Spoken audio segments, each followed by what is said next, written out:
Hi friends, అందరికీ నమస్కారం అండి. మరి విద్యా విజ్ఞానం ఎన్నో విలువైన విషయాలు మహనీయుల జీవిత చరిత్రలు మన ఛానల్ ద్వారా అందిస్తూ ఉన్నాం. కాబట్టి ఇంకా ఎవరైనా సబ్స్క్రైబ్ చేసుకోకపోతే సబ్స్క్రైబ్ చేసుకోవాల్సిందిగా మనం చేస్తూ ఈరోజు మన వీడియోలోకి వెళ్దాం. అలాగే లైక్ చేయండి, కామెంట్ చేయండి, షేర్ చేయండి. మరి ఈరోజు డెల్టా శిల్పి సర్ ఆర్థర్ కాటన్ గారి గురించి మనం తెలుసుకుందాం. ఆయన జీవిత చరిత్ర, కాటన్ దొర గారి జీవిత చరిత్ర మనం తెలుసుకుందాం. జాగ్రత్తగా వినండి, అక్కడ స్కిప్ చేయకుండా చివరి వరకు చూడవలసిందిగా కోరుతూ ఈ వీడియోను స్టార్ట్ చేస్తూ ఉన్నాను. నిత్య గోదావరి స్నాన పుణ్యదోయో మహామతి స్మరామ్య ఆంగ్లేయ దేశీయం కాటనం తం భగీరథం అనగా నిత్యం గోదావరిలో స్నానం చేసే పుణ్యం ప్రసాదించిన గొప్ప బుద్ధిశాలి భగీరథుని వంటివాడు ఆంగ్ల దేశీయుడైన కాటన్ మహాశయుని స్మరిస్తాను అంటూ గోదావరి పుణ్యస్నానం చేస్తూ పురోహితులు కృతజ్ఞతతో కాటన్ దొరను స్మరిస్తారు. అన్నమిచ్చి లేనివారిని అన్నవై నీవు ఆదుకున్నావు, కష్టముల కడగండ్ల జాతికి కంటి నీరే తుడిచినావు, జనుల కొరకే మనిన కారణ జన్ముడువు నీవు, ఇది నీవు పెట్టిన దీపమే అంటూ గోదావరి ప్రాంత ప్రజలు పాడుకుంటారు. ఆంధ్రులకు ప్రీతిపాత్రుడైన కాటన్ ఆంధ్రుడు కాడు, కనీసం భారతదేశంలో జన్మించిన వాడైనా కాడు. అయినా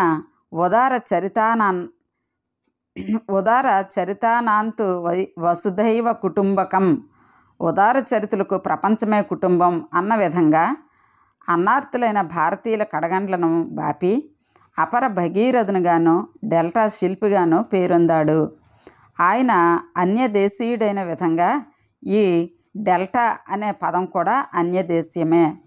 ఆయన మనలో ఒకటిగా కలిసిపోయినట్లే ఈ డెల్టా అన్న పదం కూడా మన నిత్య వ్యవహార పదాలలో ఒకటిగా మారిపోయింది. ఇది గ్రీకు భాషలో 4వ అక్షరం.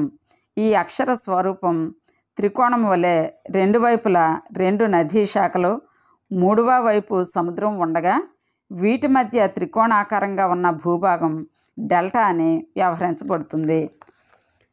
కాటన్ దొర గారి జననం, బాల్యం. హెన్రీ కాల్వేలీ కాటన్ అనే ఆంగ్ల దంపతులకు 10వ కుమారుడు ఆర్థర్ థామస్ కాటన్. క్రీస్తు శకం 1803వ సంవత్సరం మే 15న కాంబర్మిర్ అబీ అనే గ్రామంలో జన్మించాడు. అబీ అంటే మత గురువులు నివసించే స్థలం అని అర్థం. వీరు వంశం పురాతనంగా మత గురువుల ప్రశస్తి గలది. వీరు బారనెట్ అనే హోదాతో రాజ కుటుంబాలతో సన్నిహిత సంబంధం కలిగి ఉండేవారు. కాటన్ తన వంశం నుండి సేవా పరాయణత్వాలను, తల్లి నుండి పట్టుదల, సూక్ష్మ పరిశీలన వంటి ఉత్తమ గుణాలను పుణికిపుచ్చుకున్నాడు. పువ్వు పుట్టగానే పరిమళిస్తుందన్న సామెతకు తార్కాణంగా ఇతడు మిగిలిన వారు భోజనాలు చేస్తుండగా కొన్ని సమయాలలో తినడం మాని రొట్టెలో కాలువల వంటివి చేస్తుండేవాడు. వాన పడిన రోజున నలుగురు అన్నదమ్ములు కలిసి వెళ్ళినప్పుడు కొంచెం వెనకబడిపోయేవాడు. ఏం చేస్తున్నావని వారు అడిగితే కాలువలు చేసి నీరు పారిస్తున్నాను అనేవాడు. విద్యాభ్యాసం. ఇతడు తన 15వ ఏట యాడిస్ క్యాంబీలో మిలిటరీ శిక్షణాలయంలో విద్యార్థిగా 1.5 సంవత్సరాలు ఇంజనీరింగ్ శిక్షణ పొందాడు. ఈ శిక్షణ కాలంలో కష్టపడి విద్యను అభ్యసించాడు. తన ప్రవర్తన చేత పెద్దల మన్ననలకు పాత్రుడయ్యాడు. అడుగడుగునా తెలివితేటలు ప్రదర్శించాడు. అందువలన ఇతనిని శిక్షణా కాలం పూర్తి కాగానే ఎటువంటి పరీక్షలు లేకుండానే రాయల్ ఇంజనీర్స్లో మిలిటరీ విద్యార్థిగా చేర్చుకున్నారు. ఇక్కడ 1 సంవత్సరం కాలంలోనే అతడు లెఫ్టినెంట్ పదవికి వచ్చాడు. ఉద్యోగం. ఇతడు మొదట ఛాతం వద్ద గల ఒక డిపోలో పనికి చేరాడు. కొద్ది రోజుల్లోనే వేల్స్లోని ఆర్డినెన్స్ సర్వేకి పంపబడ్డాడు. సరి అయిన బాటలు కూడా లేని నిర్జన ప్రదేశాలలో ఒంటరిగా సంచరిస్తూ మిలిటరీకి సంబంధించిన నివేదికను తయారు చేయాలి. ఇది చాలా కష్టమైన పని అయినా చక్కగా నెరవేర్చి అధికారుల మెప్పు పొందాడు.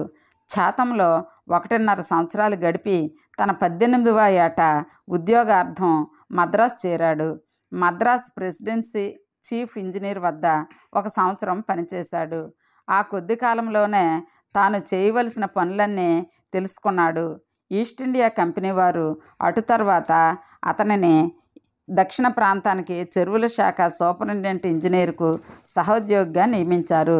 రామేశ్వరం వద్ద పాంబన్ జలసంధిని పరిశీలించి సముద్రం నుంచి ఇక్కడకు పెద్ద పడవల రాకపోకలకు తగిన విధంగా లోతు చేసే పని ఇతనికి అప్పగించబడింది. ఇతడు ఆ పనిలో తయారు చేసిన ప్రాథమిక పరిశీలనలు తప్ప పని అంతకంటే ముందుకు సాగలేదు. అటు తర్వాత కోయంబత్తూరు, తిరునల్వేలి మొదలైన జిల్లాల్లోని చెరువులకు మరమ్మతుల తనిఖీకి ఇతడు నియమించబడ్డాడు.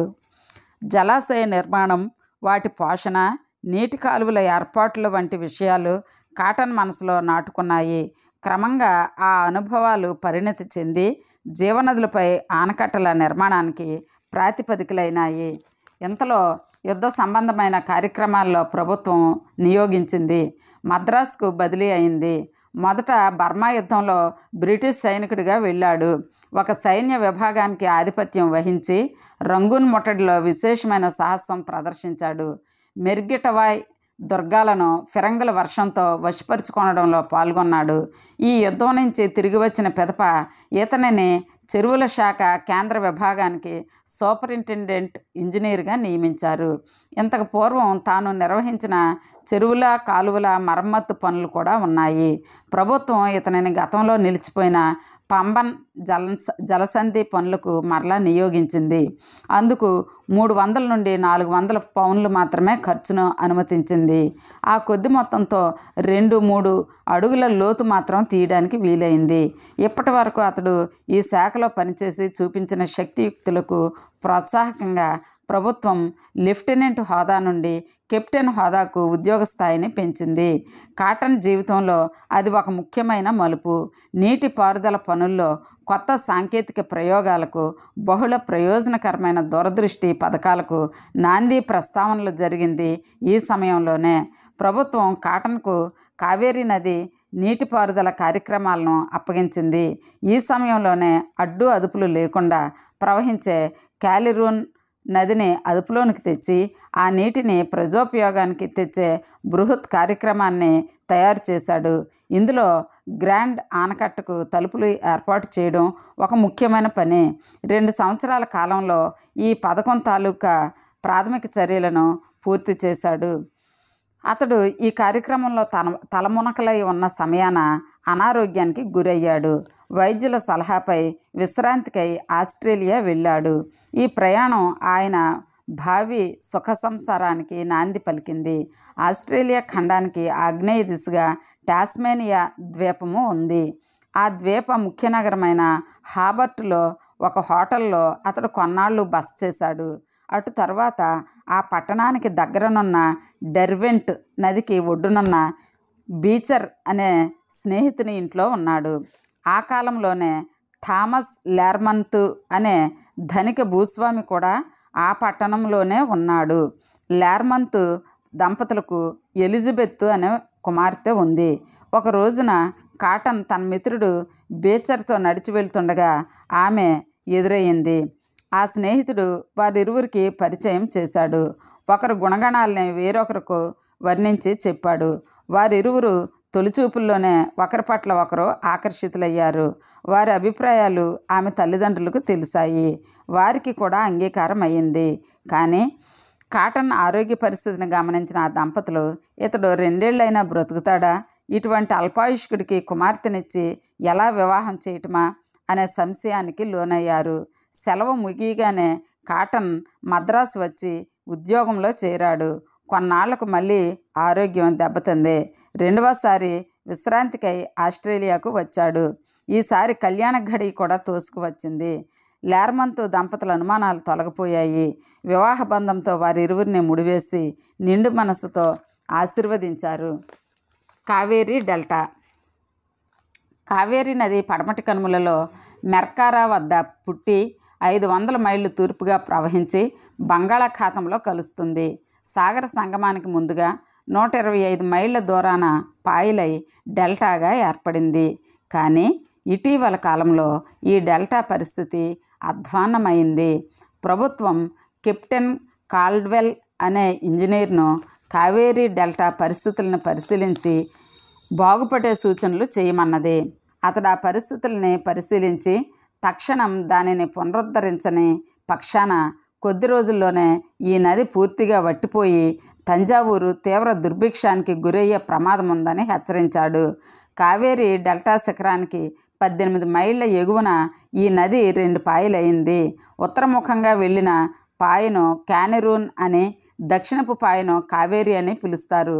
20 మైళ్ళు ప్రవహించిన తర్వాత ఈ క్యాలెరూన్ శాఖ తిరిగి కావేరీ శాఖలో కలిసిపోతుంది. దీని మూలంగా క్యాలెరూన్ శాఖ విడిపోయిన స్థలం నుండి మరలా కలిసిన చోటుకు మధ్య శ్రీరంగం అనే ద్వీపము ఏర్పడింది. క్యాలెరూన్ పాయ తల్లి కావేరీ పాయ కంటే పల్లపు ప్రదేశంలో ప్రవహిస్తుండడం వల్ల దానిలోనికి నీరు ఎక్కువ వేగంతో ప్రవహిస్తుంది. మెరకగా ఉన్నందున కావేరీ పాయలోకి నీరు తక్కువ వస్తుంది. కానీ ఈ నీటిని పంట కాలువల్లోనికి మళ్లించి వ్యవసాయానికి ఉపయోగించాలి. కాల్డ్వెల్ పంపిన నివేదికపై బ్రిటిష్ పాలకులు ఏ చర్య తీసుకోలేదు. ప్రజలలో నానాటికి అశాంతి పెరుగుతుండడంతో పాలకులలో చలనం వచ్చింది. 1827లో కాటన్ను పంపి కావేరీ డెల్టాలో పనిముట్లను పర్యవేక్షించవలసింది అన్నారు. క్యాలెరూన్ నదీ గర్భంలో 6 అడుగుల ఎత్తున ఇసుక ఒండ్రిమేట వేసుకుపోయి ఉంది. 8 అడుగుల లోతున పారవలసిన నదిలో 6 అడుగుల ఇసుక దెబ్బ ఉండడం వల్ల నీటి లోతు కేవలం 2 అడుగులు మాత్రమే మిగిలింది. ఈ స్వల్ప జలాధారం 1,00,000 జనాభా అవసరాల్ని తీర్చలేకపోతుంది. కాటన్ 3,500 పౌండ్ల ఖర్చుతో మరమ్మతుల కార్యక్రమాన్ని ఒకదాన్ని సూచించాడు. ప్రభుత్వం కొంత సొమ్మును మంజూరు చేసి అతడు సూచించిన పనులు చేయించమని జిల్లా కలెక్టర్ను ఆదేశించింది. కానీ ఆ కలెక్టర్ చాలా తక్కువ మొత్తాన్ని మాత్రమే ఆ కార్యక్రమాలకు వినియోగించాడు. 6 ఏళ్ళు కాలగర్భంలో కలిసిపోయాయి. కాటన్ డివిజనల్ ఇంజనీర్గా తంజావూరు వచ్చాడు. కావేరీ నదీ సమస్యను పరిష్కరించదలిచాడు. కావేరీ నుండి క్యాలెరూన్ విడిపోయే స్థలానికి 100 గజాల దూరంలో ఎగువ ఆనకట్టను ఒకదాన్ని కట్టించాడు. ఈ ఆనకట్ట క్యాలెరూన్ నుండి కావేరీ నీటిని మళ్లించగలిగింది. దానివలన ఇదివరకు కావేరీలో నీరు తక్కువగా ఉండే కాలంలో ఇప్పుడు నీరు ఎక్కువగా ఉండే సదుపాయం కలిగి అధికంగా వ్యవసాయ ఉపయోగం కలిగింది. అంతటితో ఊరుకోకుండా ఈ ఎగువ ఆనకట్టకు 70 మైళ్ళ దిగువన దిగువ ఆనకట్టను కట్టించాడు. దీనివలన మరికొంత నీరు కావేరీ నదిలోకి మళ్లింపబడి డెల్టా ఈశాన్య భాగానికి దక్షిణ ఆర్కాట్ జిల్లాకు నీటిపారుదల సౌకర్యం కలిగింది. ఈ నిర్మాణాల అనంతరం కావేరీ డెల్టాలో 6 లక్షల ఎకరాల సాగుభూమికి 10 లక్షల ఎకరాలకు పెరిగింది. 37% అదనంగా ఆదాయం ప్రభుత్వానికి లభించింది. ఈ నిర్మాణాల వల్ల కాటన్కు గొప్ప ఇరిగేషన్ ఇంజనీర్గా ఖ్యాతి వచ్చింది. ఆయన ప్రదర్శించిన డెల్టా శిల్పంలో ఇది తొలి విజయం. అనల్పమైన ఈ నైపుణ్యం మున్ముందు వచ్చిన ఖ్యాతికి సింహద్వారం తెరిచినట్లయింది. గోదావరి ఘనకార్యాలకు పూర్వం ప్రభుత్వ ఆదేశానుసారం కాటన్ను మద్రాసు సముద్రపుటొడ్డున నౌకాశ్రయానికై కొన్ని సూచనలు చేశాడు. పెద్ద మొత్తంలో సొమ్ము మంజూరై కూడా ఏ కారణానో ఏమో ఆ పని ఆగిపోయింది. మద్రాసులో జరుగుతున్న కట్టడాలకు ముడి వస్తువులు తక్కువ ఖర్చుతో చేరవేసేందుకు రెడ్ హిల్స్కు ఒక రైలు మార్గం వేయించాడు. విశాఖపట్నంలో సముద్రపుటొడ్డున కెరటాల తాకిడిని అరికెట్టేందుకు 50 గజాల దూరాన పెద్ద పెద్ద బండరాళ్ళు గుట్టలను గట్టు పొడవున అక్కడక్కడ వేయించాడు. వాటి వలన అక్కడ ఒక విశాలమైన బీచ్ కూడా ఏర్పడింది. ఘోర క్షామం ప్రభుత్వంలో కదలిక. 18, 19 శతాబ్దాలలో అతివృష్టి, అనావృష్టి, ఉప్పెన మొదలైన కారణాల వల్ల ఆంధ్ర ప్రాంతంలో కరువు కాటకాలు విలయతాండవం చేశాయి. ఆంగ్ల ప్రభుత్వం జమీందారులు చేపట్టిన సహాయ కార్యక్రమాలు ఏ మూలకో రాలేదు. ప్రజలు అనేకులు మరణించారు. మరెందరో పొట్ట చేత పట్టుకొని మద్రాసు ప్రాంతానికి తరలి వెళ్ళారు. కొందరు తమ సంతానంలో ఆడపిల్లల్ని అమ్ముకున్నారు. మద్రాసు నుండి ఉత్తరానికి పోయే రాచబాట పీనుగుల గుట్టయింది. గుంటూరు సీమలో ప్రతి 5గురికి 2, గోదావరి సీమలో ప్రతి 4గురికి ఇద్దరు చొప్పున మరణించారు. పశు పక్షాదుల మరణాలకు అయితే అంతే లేదు. ఈస్ట్ ఇండియా ప్రభుత్వం వారి బట్టల మిల్లులు మూతపడ్డాయి. ఎగుమతుల వ్యాపారం సన్నగిల్లి ఆదాయం 14 లక్షల నుండి 2 లక్షలకు దిగజారింది. ఈ పరిస్థితుల్లో ప్రభుత్వంలో కదలిక పుట్టింది. సర్ హెన్రీ మ్యాంట్ గ్యామరీ అనే ఉన్నతాధికారిని గోదావరి మండల పరిస్థితుల్ని పరిశీలించి నివేదికను పంపమన్నది. అతడు తన నివేదికలో నేటి దుర్భిక్ష పరిస్థితులకు మూల కారణం ఉన్న నీటి వనరులను నిర్లక్ష్యం చేయటమే అని నొక్కి వక్కాణించాడు. ప్రభుత్వం కాటన్ను గోదావరి సీమలో నిర్మాణాత్మక కార్యక్రమాల్ని సూచింపమని ఆజ్ఞాపించింది. కాటన్ రాజమండ్రి వెళ్ళి గోదావరిని పరిశీలించి పథకాన్ని ఒకదాన్ని తయారు చేసి అందుకయ్యే ఖర్చుల వివరాలతో ఒక నివేదికను పంపాడు. అతని అభిప్రాయాలకు ఆ జిల్లా కలెక్టరు, చీఫ్ ఇంజనీర్లు కూడా తమ మద్దతును తెలిపారు. మద్రాసు ప్రభుత్వం చేపట్టబూనిన ఈ కార్యక్రమానికి లండన్లోని బోర్డ్ ఆఫ్ డైరెక్టర్స్ ఆమోదం తెలిపింది.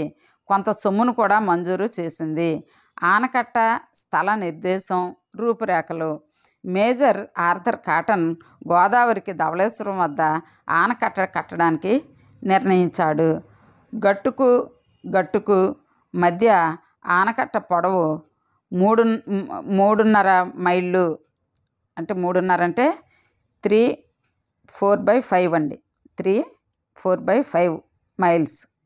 కానీ దీనిలో 1/3 వంతు కంటే ఎక్కువ భాగం లంకల క్రింద సెంట్రల్ డెల్టా తలకట్టు క్రిందను పోతున్నది. నదికి తూర్పు గట్టుకు 1 మైలు దూరంలో 2300 అడుగులు పొడవగల పిచ్చిక లంక ఉంది. దీనికి 2 వైపులా ధవళేశ్వరం పాయ, ర్యాలీ పాయలు ప్రవహిస్తున్నాయి. ర్యాలీ పాయకు పడమరగా సెంట్రల్ డెల్టా ప్రారంభమయ్యే చోట బొబ్బర్లంక ఉన్నది. దీని తరువాత మద్దూరు పాయ, దీనికి పడమరగా చిగురులంక. ఈ చిగురులంక తర్వాత ఒక చిన్న కాలువ, దీనిని అంటుకొని పడమటి గట్టు ఉన్నాయి. ఈ విధంగా అఖండ గోదావరి 2 గట్లను కలిపి కట్టబోయే ఆనకట్ట 4 భాగాలు. వీటిని కలుపుతూ 4 లంకలు. ఈ లంకలకు అటూ ఇటూ గోదావరి పాయలు 2.5 మైళ్ళ పొడవు, 12 అడుగుల ఎత్తుగల రాతి కట్టడంతో ఆనకట్టను నిర్మించడానికి కాటన్ నిర్ణయించాడు. లంకలకు 2 వైపుల గట్లను బలపరచడం కూడా ఈ పనిలోని భాగమే. నీరు లేని కాలంలో ఈ ఆనకట్టను రహదారిగా కూడా ఉపయోగించవచ్చును. ఆనకట్ట నిర్మాణం 1. గోదావరి ఆనకట్ట నిర్మాణం పనులు 1847 ఏప్రిల్ మాసంలో ప్రారంభమయ్యాయి. ఆర్థర్ కాటన్ నిర్మాణ కార్యక్రమాలకు సహాయపడేందుకు అనుకూలుడైన కలెక్టర్ను రాజమండ్రికి బదిలీ చేశారు. రాళ్ల కోసం దగ్గర ఉన్న కొండను తొలిచే పని ప్రారంభమైంది. నిర్మాణ స్థలాలకు పనివాళ్లను, సరుకులను చేరవేసేందుకు పడవలు తయారయ్యాయి. సున్నపు బట్టీలు నిత్య అగ్ని హోత్రాల్లా మండుతున్నాయి. 2 రైళ్ల మార్గాలు, వ్యాగన్లు సిద్ధమయ్యాయి. తూర్పు డెల్టాకు ముఖ్యమైన కాలువకు ఇదివరకున్న ముఖద్వారం మూసివేసి కొత్తగా వెడల్పైన ముఖద్వారాన్ని ఏర్పాటు చేసి పశ్చిమ మధ్య డెల్టాలకు కాలువలను తవ్వడం జరిగింది. ధవళేశ్వరం వైపునున్న సన్నని కాలువ వరద తాకిడికి తెగిపోతుందేమోనని అక్కడే ఎక్కువగా రాళ్ళు దించి బలపరచడం జరిగింది. ఇంతటితో ఆ సంవత్సరం పూర్తయింది. 1848వ సంవత్సరం ప్రవేశించింది. ధవళేశ్వరం, మద్దూరు ఆనకట్టలు 9 అడుగుల ఎత్తు వరకు తయారయ్యాయి. ధవళేశ్వరం, విద్యేశ్వరంల వద్ద ద్వారాల పని చాలా వరకు పూర్తయింది. కానీ రాళ్లతో కట్టిన చిన్న తూములు తరచూ చెడిపోతున్నాయి. అంతేకాక మరికొన్ని ఇతర కారణాల వలన తొలి అంచనాల ప్రకారం కేటాయించిన డబ్బు చాలలేదు. అందుచే 1,39,100 రూపాయలు 1,39,100 రూపాయలు అదనపు ధనం కేటాయించవలసిందిగా లేఖ వ్రాశాడు. ఈ ఉత్తరం పంపిన కొద్ది రోజుల్లోనే జూన్ నెలలో గోదావరికి ఇంతకుముందు ఎన్నడూ రానంతగా వరదలు వచ్చాయి. మద్దూరు ఆనకట్టకు దెబ్బ తగలకుండా ఒత్తిగా పోయించిన మట్టి కొట్టుకుపోయింది. ఆనకట్ట తలపై జానెడెత్తున వరద నీరు ప్రవహించింది. కానీ నిర్మాణానికి మాత్రం నష్టం రాలేదు. కాకుంటే జరుగుతున్న పనులు మాత్రము 2 నెలలు వెనకబడ్డాయి. కాటన్ గోదావరి సీమకు వచ్చి దాదాపు 1.5 సంవత్సరం కావస్తోంది. ఈ కాలంలో ఆయన ఎన్నో చేదు అనుభవాలను చవి చూడవలసి వచ్చింది. ఇక్కడకు వచ్చిన తర్వాత కలిగిన ఆడపిల్ల సంవత్సరం తిరగకుండానే మరణించింది. గోదావరి తీరాన ఆయన కట్టుకున్న ఇంటిలోకి వరద నీరు ప్రవేశించి ఎన్నో విలువైన వస్తువులను ధ్వంసం చేసింది. అటు తర్వాత ఆయన ఒక కొండపై ఇల్లు కట్టుకున్నారు. ఆ ఇంటిలోనికి తరచూ పాములు వచ్చి బాధ పెట్టాయి. వర్షాకాలానికి ముందే సాధ్యమైనంత ఎక్కువ పని పూర్తి చేయాలనే ఆతురతతో ఎండల్ని వడగాల్పుల్ని కూడా లెక్క చేయకుండా పనులు జరుగుతున్న స్థలాల్లోనే తిరుగుతున్నాడు. అందుచేత ఆయన ఆరోగ్యం దెబ్బతిన్నది. ఆ కారణం చేత ఆయన సెలవుపై ఆస్ట్రేలియా వెళ్ళిపోయారు. ఆనకట్ట నిర్మాణం 2. కాటన్ ఆస్ట్రేలియాకు బయలుదేరి వెళ్ళే నాటికి నిర్మాణం పని సగం వరకే జరిగింది. మిగిలిన కార్యక్రమాన్ని పూర్తి చేసే బాధ్యత CARకు అనగా చార్లెస్ అలెగ్జాండర్ ఆర్కు అప్పగించబడింది. అతడు కాటన్తో పాటు పనిచేస్తున్న ఇంజనీర్. అతడు కూడా కాటన్ ప్రణాళిక అనుసారమే పనులు సాగిస్తున్నాడు. కానీ ర్యాలీ ఆనకట్టలో అడ్డు రాతి గోడలను, ఆనకట్ట తలభాగం పిట్టగోడను చెక్కిన రాతితో పూర్తి చేయదలిచాడు. అందువలన ఖర్చులు అధికమైన మరమ్మతుల ఖర్చులు ఉండవు. అంతేకాక తాను నిర్వహింపవలసిన కార్యక్రమాల కోసం మరో 3.5 లక్షల రూపాయల అదనంగా కావాలని కోరాడు. ఈ ఉత్తరం ఇంకా రవాణాలోనే ఉంది. కానీ అంతకు పూర్వం కాటన్ అడిగిన అదనపు మొత్తాన్ని గూర్చి అసంతృప్తి వ్యక్తపరుస్తూ లండన్లోని బోర్డ్ ఆఫ్ డైరెక్టర్స్ నుంచి మద్రాసు ప్రభుత్వానికి జవాబు వచ్చింది. అంతేకాక 1-2 ఇంజనీర్లను రాజమండ్రి పంపి అంతవరకు కాటన్ చేసిన నిర్మాణాలను, ఇంకనూ పూర్తి చేయవలసి ఉన్న నిర్మాణాలను పరిశీలించి నివేదికను పంపమన్నది. ఆ ప్రకారం మద్రాసు ప్రభుత్వం ఒక సాంకేతిక పరిశీలక బృందాన్ని రాజమండ్రి పంపింది. కెప్టెన్ ఆర్ వారు కోరిన వివరాలు తెలిపి ఇంకనూ పూర్తి కావలసిన పనులకు అవసరమైన అదనపు మొత్తాన్ని గురించి వివరించాడు. వారు కూడా సంతృప్తి పడి ఆ అదనపు మొత్తం యొక్క ఆవశ్యకతను గూర్చి నొక్కి చెబుతూ ప్రభుత్వానికి నివేదికను సమర్పించారు. అటు తరువాత అవసరమైన మొత్తానికి ఆమోదం లభించేసరికి 6 నెలల కాలం పట్టింది. కానీ ఇంతలోనే గోదావరికి బ్రహ్మాండమైన వరదలు వచ్చాయి. భీకరమైన కెరటాల తాకిడికి విద్యేశ్వరం ఆనకట్ట, చంద్రవంక వంటి మట్టి గోడ నామరూపాలు లేకుండా పోయింది. దానితో పాటు ఆనకట్టలో 22 గజాల మేర కొట్టుకుపోయింది.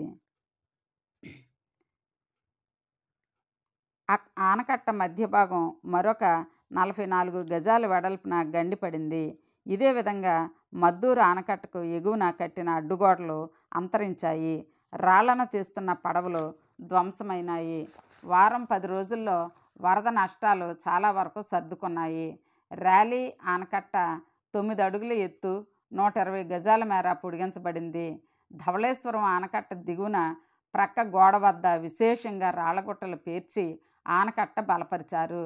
ర్యాలీ ఆనకట్ట తూర్పు పడమరల వైపు చెరి 120 గజాల మేర 6 అడుగుల ఎత్తు వరకు రాతి పేర్పుతో కట్టబడింది. విద్యేశ్వరం ఆనకట్ట సున్నంతో రాతి కట్టుపని కూడా పూర్తయింది. సెప్టెంబర్లో మళ్ళీ వరదలు వచ్చాయి. అది చాలదన్నట్లు దానికి తుఫాను కూడా తోడైంది. అవి రెండు కలిసి సృష్టించిన విలయానికి సరకు పడవలు విసరి కొట్టబడ్డాయి. ధవళేశ్వరం ఆనకట్ట కుడిభాగం బీటలు వారింది. 1850వ సంవత్సరం ప్రవేశించింది.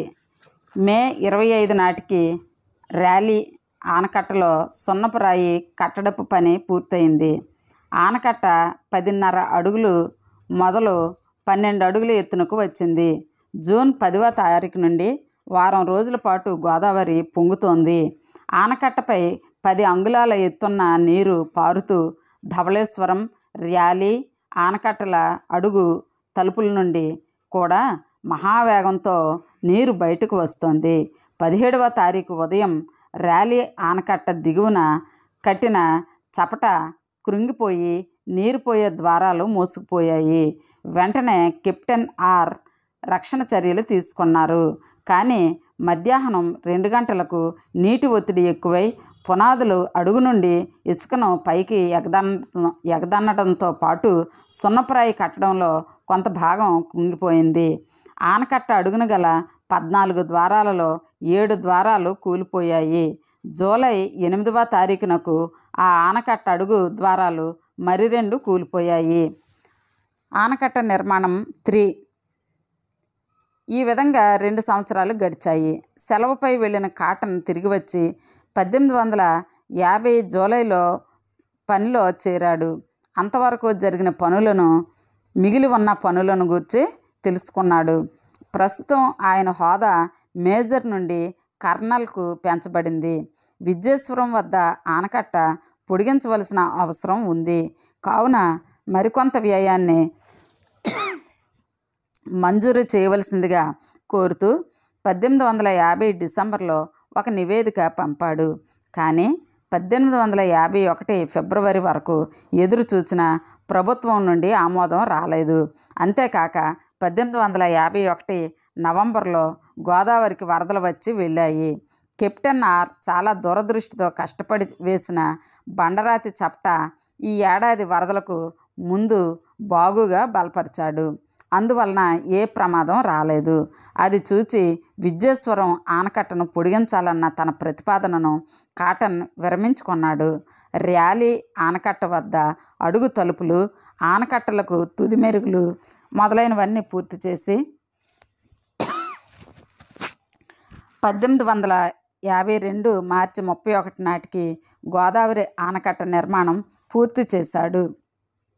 ఈ మహత్తర నిర్మాణం పూర్తి అయిన శుభవార్తను మద్రాసు ప్రభుత్వానికి కాటన్ తెలిపాడు. ఆ ప్రభుత్వం తన సంతోషం, సంతృప్తి వ్యక్తపరుస్తూ కాటన్ను విశేషంగా కొనియాడింది. ఆయనకు విశేష సహకారం అందించిన కెప్టెన్ ఆర్ను, సబ్ కలెక్టర్ ఫోర్బ్స్ను కూడా ప్రశంసించింది. కాటన్ కోరికను అనుసరించి ఓవర్ సీయర్ వేణం వీరన్నకు సబ్ ఇంజనీర్గా ఉన్నత పదవినిచ్చి రావు Bahadur బిరుదునిచ్చింది.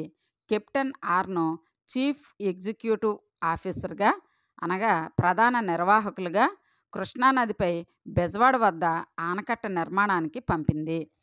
Colonel Arthur cotton Madras రాజధాని చీఫ్ ఇంజనీర్గా ఉన్నత పదవిని పొందాడు. మద్రాసుకు 6 మైళ్ళ దూరాన్నున్న పల్లవరానికి తన మకాం మార్చాడు. ఈ నిర్మాణం వల్ల కొన్ని లక్షల ఎకరాలు గోదావరి సాగులోనికి వచ్చాయి. అంతేకాక ఈ కాలువలు నౌకాయానానికి కూడా ఉపయోగపడ్డాయి. వాటి ద్వారా ఎగుమతులు కూడా పెరిగి ప్రజల ఆర్థిక జీవన స్థాయి కూడా పెరిగింది. విశ్రాంతికై ఇంగ్లాండు ప్రయాణం. మద్రాసులో ఆయన ఆరోగ్య పరిస్థితి సరిగా లేదు. డాక్టర్ల సలహా మేరకు ఆయన సకుటుంబంగా ఇంగ్లాండ్ వెళ్ళాడు. లండన్లో చలిగాలులచే కుటుంబ ఆరోగ్యం కూడా దెబ్బతిన్నది. దగ్గుతో ఆయన చిన్న కుమార్తె మరణించింది. సెలవు పూర్తయి ఆయన భారతదేశానికి వచ్చినప్పుడు ఆయన కుటుంబం ఒంటరితనంతో బాధపడింది. ఆ సమయాన ఆయన కనిష్ట పుత్రుడు మరణించాడు. ఇతర నదీ సమస్యలు. ఆయన నైపుణ్యాన్ని బట్టి భారతదేశంలో కమాండర్ ఆఫ్ ఇంజనీర్గా, అంటే ప్రభుత్వానికి ఇంజనీరింగ్ విషయంలో సలహాదారుగా నియమించారు.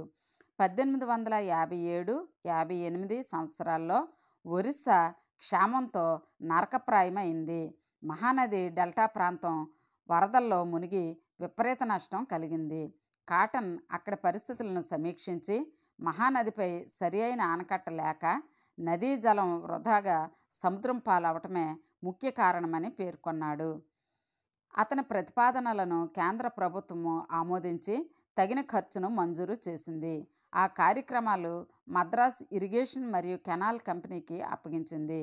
బెంగాల్లోని భాగవతి నది పొంగి ముర్షిదాబాద్ నగరానికి వరద దెబ్బను ప్రజలకు ప్రాణభీతిని కల్పిస్తున్నది.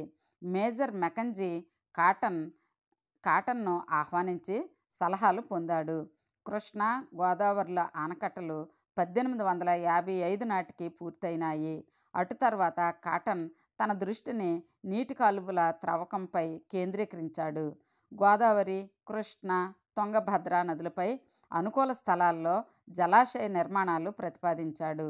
నౌకాయానానికి ఉపయోగపడేటట్లుగా రాజ్మహల్ వద్ద గంగా కాలువ పథకం సూచించాడు. అంతేగాక గంగా కావేరీ జలమార్గం కూడా ప్రతిపాదించాడు. ఇండియాకు గల అశేష సంపద ఒక్కటే, అది జల సంపద. దానిని ఎంతవరకు సద్వినియోగపరచుకొనగలిగినా అంత శ్రేయస్సు ఉన్నది. సేద్యపు నీటి పారుదలకు, సరుకు పడవల రాకపోకలకు వీలుండునట్టి కాలువల ఏర్పాటుపై ఇండియా భవితవ్యము ఉంది అనే ప్రగాఢ విశ్వాసంతో కాటన్ ఈ ప్రతిపాదనలు చేశాడు. కానీ ఈ దేశాన్ని వీలైనంత వరకు దోచుకోవడానికి అలవాటు పడిన నాటి ప్రభుత్వం ఈ ప్రతిపాదనలను ఆమోదించేటంతటి ఉదార బుద్ధితో వ్యవహరించలేదు. గాలి వేగం గల ప్రత్యేక స్థలాల్లో, నదీ సదుపాయం లేని ప్రాంతాల్లో గాలికి తిరిగి బావుల నుండి నీటిని బయటకు తోడే యంత్రాలను స్థాపించి నీరు పారింపవచ్చునని సూచించాడు. బహుశా భారతదేశంలో ఇటువంటి అభిప్రాయం ఇచ్చిన ఇంజనీర్లలో ప్రప్రథముడు ఇతడేనేమో. బిరుదు ప్రదానాలు. 1860లో పదవీ విరమణ చేసిన కాటన్ ఇంగ్లాండుకు వెళ్ళాడు. ఆ సమయాన విక్టోరియా రాణి ఆయనను సర్ బిరుదుతో గౌరవించింది. అంతేకాక ఇంగ్లాండ్లో ఆయనకి ఎన్నో సన్మానాలు కూడా జరిగాయి. ఆయన పదవీ విరమణ అనంతరము కూడా నదీ జలాల సద్వినియోగ విషయంలో భారత ప్రభుత్వానికి ఎన్నో సలహాలు ఇచ్చాడు. ఆయన ఇండియాకు చేసిన సేవలను కొనియాడి బ్రిటిష్ రాణి 1866లో ఆయనను KCSI అనగా night commander of the star of India అనే అత్యున్నత బిరుదునిచ్చి సత్కరించింది. వార్ధక్యం, నిర్యాణం. వార్ధక్యంలో కూడా అతడు 3 చక్రాల సైకిల్ తయారు చేశాడు. కానీ దాని వేగం తగ్గించడానికి బ్రేకులు మాత్రం ఒక అంతటా చక్కబడలేదు. ప్రపంచంలో ఎక్కడ నదీ జలాల సద్వినియోగానికై సేద్యపు నీటి పారుదల, రహదారి కాలువలు వంటి బృహత్ పథకాలు నడుస్తున్నా ఆయా దేశాధిపతులతో ఉత్తర ప్రత్యుత్తరాలు జరుపుతుండేవాడు. అంతేకాక డైలీ టెలిగ్రాఫ్, టైమ్స్ మొదలైన పత్రికలకు వ్యాసాలు పంపేవాడు. తన పొరుగింటివాడు తప్పత్రాగి మరణించాడని తెలిసి ఇక ముందు తాను మద్యం ముట్టనని తీర్మానించుకున్నాడు. మద్య నిషేధం గూర్చి సభలలో ఉపన్యసించేవాడు. అందుకు ప్రచార చిహ్నంగా నీలి పట్టుపీలికను హారంగా ధరించేవాడు. తన 70వ ఏట అరబ్బీ భాషను అభ్యసించాడు. అంతేకాక అరబ్బీ, ఇంగ్లీష్ భాషావాచకం వ్రాసి తన ఖర్చుతో అచ్చు వేయించాడు. తన ఇంటి పెరట్లో పూల మొక్కలు, కూరగాయలు పెంచడంలో నేలను బాగా త్రవ్వి ఎక్కువ ఎరువు వేసి ఎక్కువ ఉర్లగడ్డలు పండించాడు. రై అనే పచ్చగడ్డి కూడా పుష్టిగా పెరిగింది. నేలను లోతుగా త్రవ్వటం వల్ల ఈ అధిక ఫలసాయం లభించింది. ఆయన వృద్ధాప్య దశలో సోదరులిరువురు మరణించారు. ఆయన కుమారుడు ఆల్ఫ్రెడ్ ఇండియన్ మిలిటరీలో పనిచేస్తున్నాడు. ఆరోగ్యం చెడిపోయిన కారణంగా అతడు భార్య సమేతంగా తల్లిదండ్రుల వద్దకు బయలుదేరాడు. కానీ పడవ ప్రయాణంలో మరణించాడు. కోడలొక్కతే ఇంటికి చేరడం చూచి కాటన్ నిశ్చేష్డయ్యాడు. 1899 జూన్ నుండి ఆయన ఆరోగ్యం దిగజారసాగింది. 1899 జూలై 14న తనువు చాలించాడు. ఆయనను కన్న దేశం బ్రిటన్, అల్లుణ్ణి కొన్నది ఆస్ట్రేలియా. కానీ ఏనాటి అనుబంధమో కానీ ఆయనకు భారతదేశమన్నా, భారతదేశ ప్రజలన్నా వల్లమాలిన అభిమానం. ఆ విధంగా ఆయన తన జీవితాన్ని బ్రిటన్, ఆస్ట్రేలియాలకు మధ్యనున్న భారతదేశ ప్రజా శ్రేయస్సుకై అంకితం చేశాడు. భారతదేశ నదీ జలాలలో అంతర్లీనమై ఆయన కీర్తి కాయం కలకాలం నిలిచి ఉంటుంది. ఆయన స్మృతి చిహ్నంగా ఆంధ్ర ప్రజలు గోదావరి బ్యారేజ్ను కాటన్ బ్యారేజ్గా నామకరణం చేశారు. ఆయన అశ్వారోహకుడై స్వారీ చేసే విగ్రహం ధవళేశ్వరంలో బ్యారేజీ వద్ద తమ కృతజ్ఞతా సూచకంగా నిలుపుకున్నారు. విన్నారు కదా ఫ్రెండ్స్, డెల్టా శిల్పి సర్ ఆర్థర్ కాటన్ జీవిత చరిత్ర ఇది. ఎంతో చక్కటి మహనీయుడు ఆయన. మరి ఇంకా ఇలాంటి చక్కటి జీవిత చరిత్రలు మీరు వినాలనుకుంటే తప్పనిసరిగా మన ఛానల్ సబ్స్క్రైబ్ చేసుకోండి. అలాగే కామెంట్ చేయండి, షేర్ చేయండి, లైక్ చేయండి. Please subscribe my channel. Thank you.